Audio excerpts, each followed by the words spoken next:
So I've got The Hitman's Bodyguard, which stars Ryan Reynolds and Samuel L. Jackson, and they play an elite bodyguard and a hitman, respectively.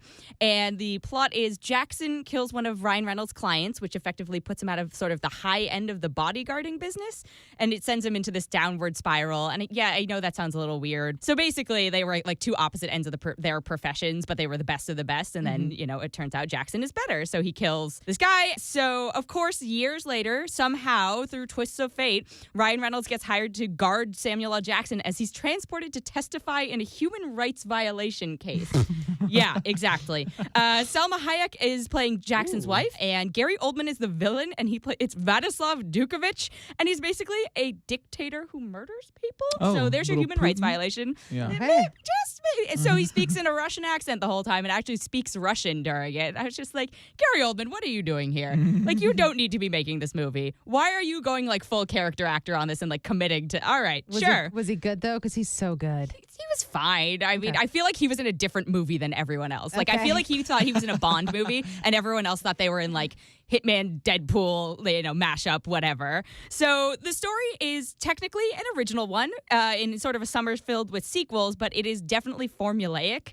Also, don't be fooled by the advertising. This movie has nothing to do with the Whitney Houston movie, The Bodyguard. I think they're playing into the fact that it's the 25th anniversary of that film. Ah. Yeah, but The Hitman's Bodyguard is mostly about Jackson and Reynolds. Also, be careful when you watch the trailer, because I put it on just before you came in here, and like in true Samuel Jackson form, you just get up.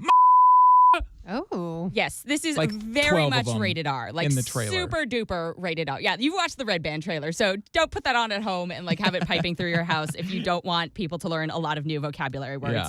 Yeah. Or old ones, just in an interesting configuration. But so The Hitman's Bodyguard is mostly about Jackson and Reynolds, and they're certainly funny, but I feel like they got told to be the most stereotypical expected versions of themselves in this film, which I guess that's why we like them, right? Like, that's what we're paying to see, but it just felt a bit forced, and I feel like I wanted more out of the two of them, because I assume if you just, like, let them be, they'd be super funny and it'd be great and hilarious, but there was something about whatever that just didn't quite jive for me, and I just felt it was forced, and the action is fine. There were a few memorable moments for sure, but overall, I just feel like this film is kind of a throwaway, right? Yeah. And that's too bad, because it had so much potential, and it's enjoyable enough to watch, but the fact that I just have to keep caveating it, I don't want to be like, oh my God, you have to see The Hitman's Bodyguard. Well, and also Ryan Reynolds is so white hot with Deadpool. I just don't know if everyone's going to go see this movie. Like, it's probably the biggest movie opening this weekend. And so if you want to go see some sort of action movie, and I don't think it's going to hold up on like a small screen, so it's probably worth checking out in theaters if you're already determined to see it.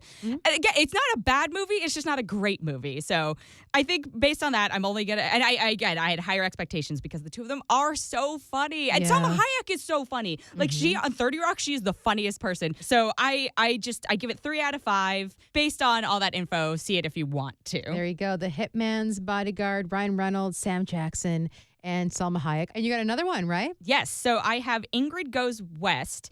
And maybe it's because I work in Silicon Valley, or maybe it's just because I have to deal with, and I'm using air quotes for this because nobody could see me, social media influencers.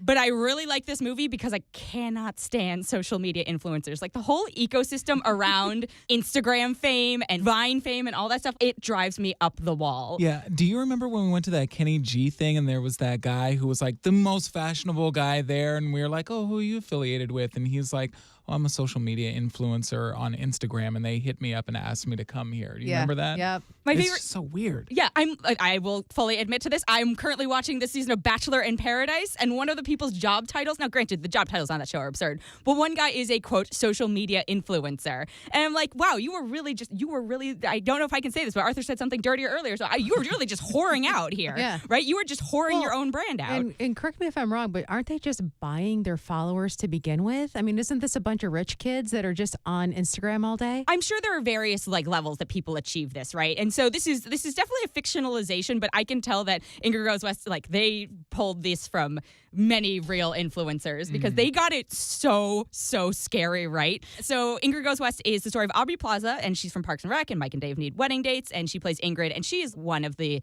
funniest people out there, and I don't think people expect it, and she's got that deadpan serious thing, but she is so great in this. And so she develops an obsession obsession with I'll call her a mid-level at best social media influencer named Taylor Sloan, who's played by Arthur's favorite Olsen, Elizabeth Olsen. So we've got another movie from her this summer. And so Ingrid moves to California on a mission to meet and befriend Taylor, just based on her Instagram alone, right? Wow. Like just completely based on one interaction that, Taylor replies to her not knowing her in the comments. And so I am dying to know what audience are going to think of Ingrid Goes West in 30 years, right? Because I feel like this is capturing this current cultural obsession with social media figures where people can make a living just posting photos all the time. I'm like, in 30 years, is this really going to be something that people understand? Or is this going to be like, oh yeah, that's so antiquated because we are now all social media influencers, our social currency is just based on our followers or whatever, or our real currency is based on it. Well, So we also won't be having these conversations because humans won't speak to each other by then. No, we'll just text each other or like things on Instagram. So this film got dark, and I love that it's all about like insecurities and what we do to impress other people. And I think it's an extreme example, but it's not that extreme because it's just so reflective of this online culture that we live in. And I feel like we're not comfortable with how close it could be to home. And I think people watching it might not be comfortable with how close it might be to their own social media habits. So Aubrey Plaza is the perfect mix as Ingrid of like unhinged and calculating and desperate, yet weirdly genuine. And I don't know if another actress could have pulled off this role. It would have been like so easy to write her off as just crazy, but I think her performance and her desperation to be liked, which is something almost everyone can relate to, really carried it. And Elizabeth Olsen is perfect as that kind of mid-tier social media influencer who just has enough influence to feel superior to other people, but is so desperate to break into the next level. And I hate that I know the numbers for this, but like you have between 20 and 100,000 followers and you want to be in the millions, right? Like that's sort of the barrier to entry.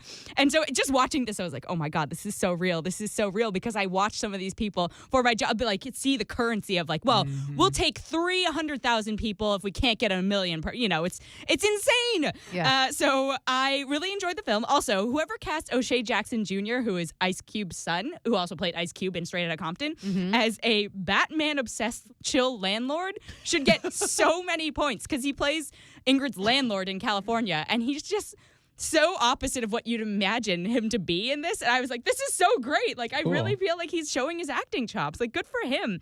I really enjoyed the film, as messed up as it was. I'm not sure what that says about me, but I think it's very worth checking out. It is also very rated R because some weird things happen in it. But I think I'm not going to spoil them because that's how good it was. Yeah, but I think it's worth checking out. I'm going to give it 4 out of 5.